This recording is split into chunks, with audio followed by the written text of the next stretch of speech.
Hello everyone, आप सभी का इस वीडियो पर एक बार फिर से स्वागत है।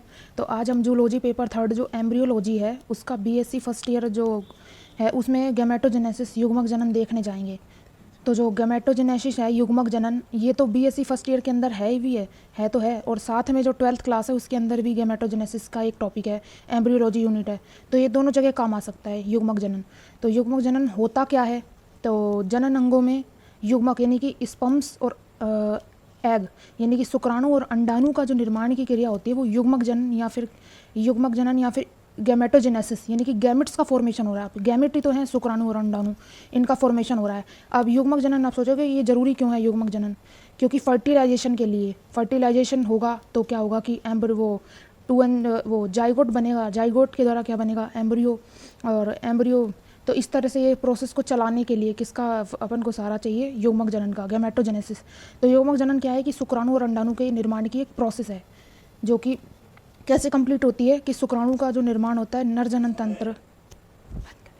हाँ, तो अपन बात कर रहे थे कि शुक्राणु का निर्माण जो होता है नर जनन तंत्र के वृषण यानी कि टेस्टिस के अंदर, जबकि वो अंडाणु जो होता है यानी कि एग का जो निर्माण होता है वो मादा जनन तंत्र के अंडाशय यानी कि ओवरी के अंदर होता है। गैमेटोजेनेसिस की प्रोसेस को 2 टाइप्स के अंदर डिवाइड किया गया है, यानी कि 2 टाइप का होता है युग्मक जनन, शुक्राणु जनन यानी कि स्पर्मेटोजेनेसिस और अंड जनन यानी कि oogenesis। तो युग्मक जनन की जो प्रोसेस है फॉलिकल स्टिमुलेटिंग हार्मोन FSH के द्वारा उद्दीपित होती है, यानी कि इसके लिए हार्मोन की रिक्वायरमेंट तो होगी, साधारण सी बात है। तो किसके द्वारा होती है? FSH, follicle stimulating hormone. तो पहला है शुक्राणु जनन, अंड जनन और शुक्राणु जनन के इसमें डिवाइड किया गया है। गैमेटोजेनेसिस को 2 भागों में बांटा गया है, यानी कि शुक्राणु जनन शुक्राणु के निर्माण की क्रिया, अंड जनन यानी कि अंडाणु के निर्माण की क्रिया। तो शुक्राणु जनन क्या है कि इसको 2 चरणों के अंदर डिवाइड किया गया। पहला है शुक्राणु पूर्वी यानी कि स्पर्मेटिड्स फॉर्मेशन, और सेकंड है शुक्र कायांतरण, इसको बोलते हैं स्पर्मियोजेनेसिस या स्पर्मियोलाइसिस। अब शुक्राणु पूर्वी का निर्माण यानी कि शुक्राणु पूर्वी स्पर्मेटिड का फॉर्मेशन, यानी कि जो शुक्राणु के निर्माण से पहले की अवस्था तक के जो चरण है वो शुक्राणु पूर्वी के अंतर्गत आता है।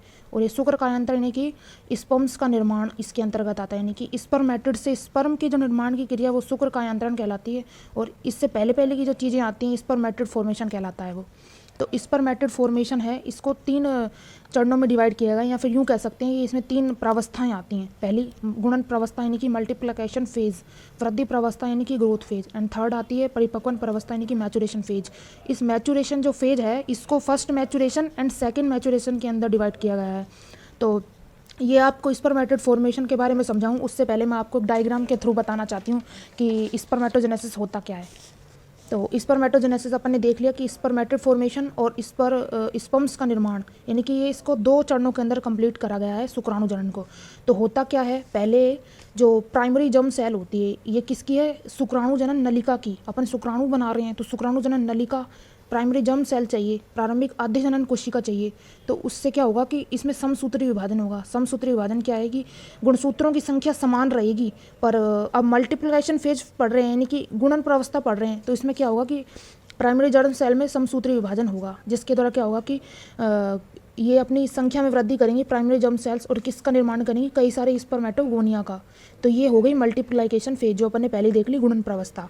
एंड सेकेंड है ग्रोथ फेज। ग्रोथ फेज में क्या होता है कि जो स्पर्मेटोगोनिया होती है उसमें क्या होता है कि ये पोषण प्राप्त करके आकार में बड़ी होने लगती है, ग्रोथ, इसीलिए इसको अपन ग्रोथ फेज बोलते हैं। किसका? और फिर किसका निर्माण होता है? स्पर्मेटोगोनिया से प्राइमरी स्पर्मेटोसाइट का, ये आता है ग्रोथ फेज। ये सबसे लंबी स्टेज चलती है ग्रोथ फेज जो होती है, चाहे ग्रोथ फेज उसमें भी आएगी अंड जनन में, oogenesis में, वहाँ भी बड़ी चलती है और यहाँ भी बड़ी चलती है। तो प्राइमरी स्पर्मेटोसाइट बन गया अपना ग्रोथ फेज के अंदर। अब थर्ड आती है मैचुरेशन फेज। उसके अंदर क्या होता है कि प्राइमरी स्पर्मेटोसाइट में क्या होता है? म्यूसिस फर्स्ट डिवीजन होता है, यानी कि अर्धसूत्री विभाजन फर्स्ट होता है। इसमें क्या होता है कि गुणसूत्रों की संख्या आधी रह जाएगी, यानी कि आधी आधी बढ़ जाएगी। जैसे 2n है, इसके द्वारा 2 अगुणित बन गए, यानी कि अर्धसूत्री विभाजन फर्स्ट में क्या होगा कि प्राइमरी स्पर्मेटोसाइट के द्वारा सेकेंडरी स्पर्मेटोसाइट का निर्माण होता है। अब ये तो कहलाता है फर्स्ट मैचुरेशन, जिसमें अर्धसूत्री विभाजन फर्स्ट होगा। अब सेकंड मैचुरेशन में क्या होता है कि इसमें अर्धसूत्री विभाजन सेकंड होता है। इसके द्वारा क्या होता है कि इस सेकेंडरी स्पर्मेटोसाइट के द्वारा स्पर्मेटिड्स का फॉर्मेशन होता है। ये अपन ने 3 पढ़ ली हैं, मल्टीप्लिकेशन, वो गुणन प्रावस्था, वृद्धि प्रावस्था, और तीसरी परिपक्वन प्रावस्था। परिपक्वन की 2 फर्स्ट एंड सेकंड, जिसके इसमें होता है फर्स्ट अर्धसूत्री विभाजन, इसमें होता है सेकंड अर्धसूत्री विभाजन, जो अपन ने देख लिया। और अब ये वाली जो प्रोसेस है ये कहलाती है शुक्रकायांतरण। शुक्रकायांतरण यानी कि स्पर्मियोजेनेसिस या स्पर्मियोलाइसिस, यानी कि जो स्पर्मेटिड हैं इनसे स्पर्म का निर्माण करवाया जाता है, इसको बोलते हैं शुक्रकायांतरण।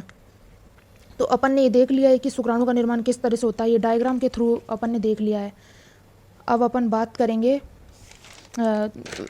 थ्योरेटिकल तरीके से। तो क्या होता है कि इसमें गुणन प्रावस्था, इस प्रावस्था में शुक्र जनन नलिका की प्रारंभिक या आद्य जनन कोशिका जो होती है समसूत्री विभाजन द्वारा अपनी संख्या वृद्धि करती है तथा स्पर्मेटोगोनिया का निर्माण होता है। जैसे यहाँ देख लिए क्या होगा कि प्राइमरी जर्म सेल समसूत्री विभाजन करके क्या करेगी, स्पर्मेटोगोनिया बना देगी, पहले अपन समझा चुके हैं। अब फिर आता है वृद्धि प्रावस्था, इसमें क्या होगा कि स्पर्मेटोगोनिया, ये जो स्पर्मेटोगोनिया है पोषण प्राप्त करके आकार में बड़ी होगी और प्राइमरी स्पर्मेटोसाइट का फॉर्मेशन कर देगी, यह आ गई वृद्धि प्रावस्था, गुणन हो गई और वृद्धि हो गई। फिर आता है थर्ड परिपक्वन प्रावस्था, इसको दो पार्ट्स के अंदर डिवाइड किया गया है, first maturation and second maturation, प्राथमिक परिपक्वन विभाजन और द्वितीयक। प्राथमिक परिपक्वन विभाजन यानी कि फर्स्ट मैचुरेशन में क्या होता है कि अर्धसूत्री विभाजन, प्राइमरी स्पर्मेटोसाइट में अर्धसूत्री विभाजन फर्स्ट होगा, इसे हीरास विभाजन भी कहते हैं, क्योंकि गुणसूत्रों की संख्या आधी रह जाएगी, पहले 2n थी अब आधी आधी हो गई, बट गई, 1 से 2 अर्धसूत्री विभाजन में बन गए, तो इसके द्वारा क्या होगा, सेकेंडरी स्पर्मेटोसाइट का निर्माण किया जाएगा, यही कहना चाह रही है। अब सेकंड मैचुरेशन में क्या होगा कि इस स्टेज में अर्धसूत्री विभाजन सेकंड होगा, जो कि समसूत्री विभाजन के समान ही होता है, अर्थात इसमें गुणसूत्रों की संख्या तो समान रहेगी तथा स्पर्मेटिड का फॉर्मेशन होगा। इसमें क्या होगा कि सेकंड मैचुरेशन में सेकेंडरी स्पर्मेटोसाइट में मियोसिस सेकंड डिवीजन होगा, जिसके द्वारा स्पर्मेटिड्स का फॉर्मेशन हो जाएगा। तो अपन ने आज देख लिया है कि शुक्राणु जनन अभी पूरा कंप्लीट नहीं हुआ है, अपन ने सिर्फ और सिर्फ शुक्राणु जनन का स्पर्मेटिड के निर्माण की क्रियाविधि पढ़ी है अपन ने कि स्पर्मेटिड यानी कि शुक्राणु पूर्वी कैसे कैसे बनते हैं, उसको अपन ने एक आउटलाइन डायग्राम के थ्रू समझ लिया है। अब अपन नेक्स्ट वीडियो में चर्चा करेंगे शुक्रकायांतरण या स्पर्मियोजेनेसिस के बारे में, और ये अगले पार्ट में आपको देखने को मिलेगी। अगर आपको ये वीडियो पसंद आई हो तो लाइक शेयर एंड सब्सक्राइब करना ना भूलें। Okay, thank you. एक मिनट देखिए।